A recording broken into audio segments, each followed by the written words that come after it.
الصلاۃ والسلام علی اشرف الانبیاء والمرسلین۔ آج کی حدیث طیبہ جو مسلم شریف کی روایت ہے، جس کا موضوع ہے بارگاہ نبی کی برکت۔ حضرت حنظلہ بن ربیع رضی اللہ تعالیٰ عنہ روایت کرتے ہیں کہ میری ملاقات سیدنا صدیق اکبر رضی اللہ تعالیٰ عنہ سے ہوئی تو میں نے کہا کہ حنظلہ منافق ہو گیا، تو وہ فرمانے لگے سبحان اللہ، یہ تم کیا کہہ رہے ہو؟ تو میں نے عرض کی کہ جب ہم نبی صلی اللہ علیہ وسلم کی بارگاہ میں آپ کی خدمت میں حاضر ہوتے ہیں،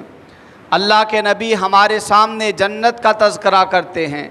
جہنم کا ذکر کرتے ہیں، تو ہماری یہ کیفیت ہوتی ہے کہ گویا ہم جنت کا بھی نظارہ کر رہے ہیں اور جہنم کو بھی اپنی آنکھوں کو دیکھتے ہیں۔ لیکن جو ہی ہم حضور کی بارگاہ سے نکل کر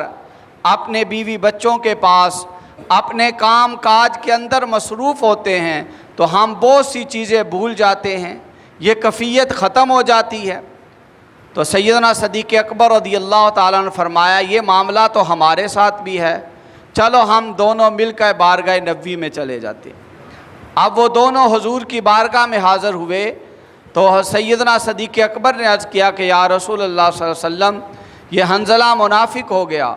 حضور نے فرمایا یہ کیا بات کر رہے ہو؟ تو انہوں نے یہ بات عرض کی کہ آپ کی بارگاہ میں جب ہوتے ہیں اس وقت کیفیت کچھ اور ہوتی ہے، جو ہی آپ کی بارگاہ سے نکل جاتے ہیں، دنیا کے کام بیوی بچوں کے ساتھ مصروف ہوتے ہیں، تو وہ ایمانی کیفیت کے اندر فرق آ جاتا ہے۔ تو نبی کریم صلی اللہ علیہ وسلم نے فرمایا اس ذات کی قسم جس کے قبضہ قدرت میں میری جان ہے، اگر تمہاری کیفیت اسی طرح رہے جو میرے پاس رہتی ہے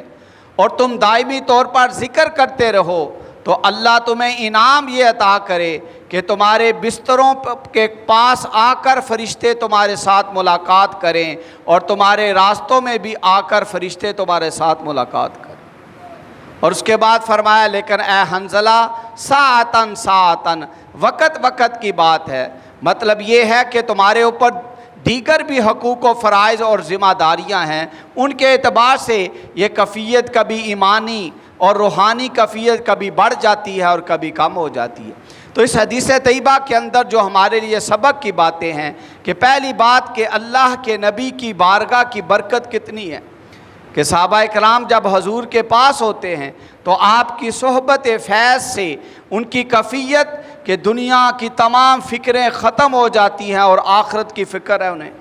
اور وہ خود بیان کرتے ہیں کہ ہمارا عالم یہ ہے کہ ہم جنت اور دوزخ کو اپنی آنکھوں کے سامنے ایسا لگتا ہے اس کا مشاہدہ کرتے ہیں۔ تو اللہ کے نبی جو سب سے زیادہ اللہ کے برگزیدہ بندے ہیں، ان کی بارگاہ میں بیٹھنے والا وہ صحابی رسول بنا۔ یہ تمام درجہ نبوت کے بعد سب سے بڑا درجہ وہ صحابی رسول کا ہے۔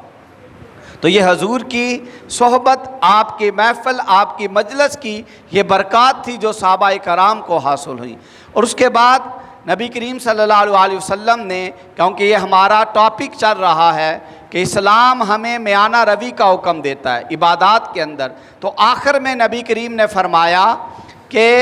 یہ وقت وقت کی بات ہے کہ یہ تمہارے اوپر دیگر بھی ذمہ داریاں ہیں، اللہ کا حق بھی ہے، بیوی بچوں کا حق بھی ہے، وہ تمام حقوق ادا کرنا وہ بھی تمہارے اوپر لازم ہے۔ لیکن اگر یہ ذکر تم دائمی کرتے رہو اور فکر آخرت تمہاری دائمی ہو جائے تو پھر اس کا انعام بھی کیا ہے کہ فرشتے تمہارے ساتھ ملاقات کریں۔ لیکن اسلام دیگر بھی معاملات کے اندر ہمیں میانہ روی کے ساتھ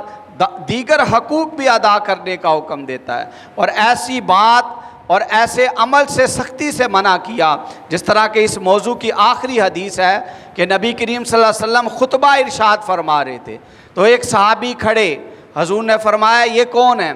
عرض کی گئی یہ ابو اسرائیل ہیں، ان کا یہ نام تھا۔ انہوں نے یہ نظر مانی ہے کہ میں دھوپ میں کھڑا ہوں گا، میں بیٹھوں گا نہیں، میں سائے میں نہیں آؤں گا، میں بات نہیں کروں گا، میں روزہ رکھوں گا۔ تو نبی کریم نے فرمایا اسے کہو سائے میں آ جائے،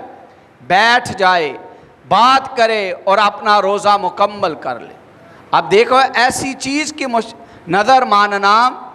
کہ جو اپنے اوپر مشقت ڈال لینا، کیونکہ نظر کہتے اس چیز کو ہیں کہ جو اسلام نے تیرے اوپر لازم نہیں کیا تو اپنے اوپر اس بات کو لازم کر لے۔ تو نبی کریم نے سختی سے منع کر دیا کہ جتنا اسلام تمہیں بتاتا ہے اتنا ہی کر لو، جس طرح قرآن مجید میں بھی اللہ نے فرمایا اگر تم فرض ادا کرو اور جن گناہوں سے منع کیا تم رک جاؤ، اللہ کہتا ہے میں تمہارے چھوٹے گناہ معاف بھی کروں گا اور عزت کی جگہ جنت میں تمہیں داخل کر دوں۔